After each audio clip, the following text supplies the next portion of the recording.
O nono e o 10º livros da Bíblia são os livros de Samuel. Na Bíblia traduzida para o nosso idioma, é dividida em dois. Porém, na Bíblia hebraica é apenas um livro, o livro de Samuel.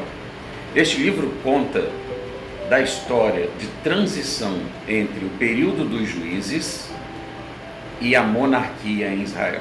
E o instrumento de Deus para essa transição foi o profeta Samuel. De maneira que o livro abarca exatamente do nascimento de Samuel, do voto de sua mãe, de toda a situação de dor daquela mulher, ao seu nascimento, sua consagração a Deus, o Senhor o chamando para si, para o ministério. Samuel foi aquele que executou a tríplice função de Cristo. Por isso ele é um tipo de Cristo. Ele foi profeta, ele exerceu o sacerdócio e ele governou sobre Israel durante o seu tempo de vida.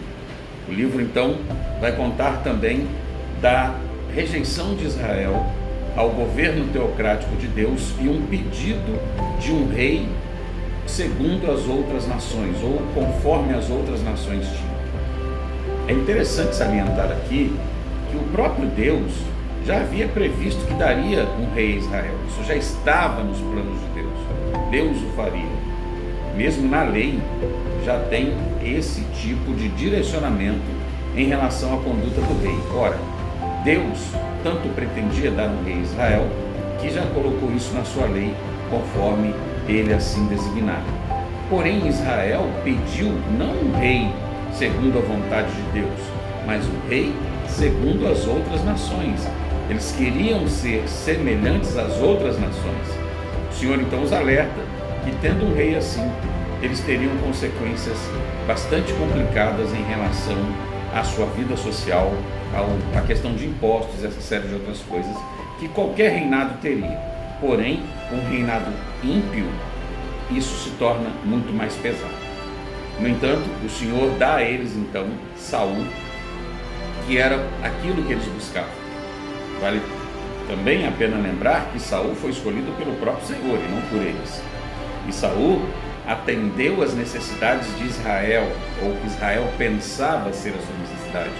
Ele era um rei que tinha uma imponência, que tinha uma postura assim que impressionava mediante a sua imagem, porém havia falhas de caráter e espiritual muito grandes em relação à vida de Saul.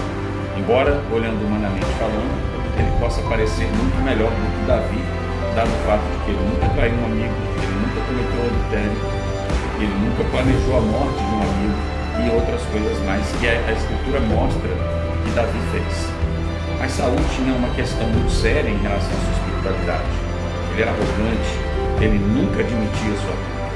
Então, Saul era um homem segundo os reis da terra, aquele que se julgava superior a todos, que não cometia erros, que governava conforme seu bem-querer e completamente alheio à vontade de Deus, o que seria completamente também contraditório ao reino de Israel, por ser um reino teocrático, por ser um reino em que o Senhor reina acima do rei e que foi formado pelo próprio Deus. Saul então foi rejeitado pela sua postura de arrogância e Davi assume o trono. E a partir dali começa-se então a unidade de Israel e Davi começa a promover uma unidade cada vez maior da nação e eles se tornam um povo forte, um povo guerreiro e crescem em território de maneira que nunca haviam crescido. Davi conquista a cidade de Jebus, uma cidade forte, elevada, muito difícil de ser conquistada, e ele consegue conquistar e essa se torna a capital do seu reino, posteriormente chamada de Jerusalém. Então, Davi estabelece o reino de maneira definitiva, em essência, aquilo que Samuel nos ensina, mostrando a transição de Israel de uma nação tribal, governada por juízes de tempos em tempos, para realmente uma nação estruturada, com um governo centralizado e protegida por um exército unificado e uma nação poderosa. Assim, o livro de Samuel termina contando então o fim da vida de Davi e a passagem do bastão para o seu filho Salomão. Essa é a essência de 1 e 2 Samuel. Que Deus te abençoe e Deus abençoe a sua casa hoje e sempre. Em nome de Jesus.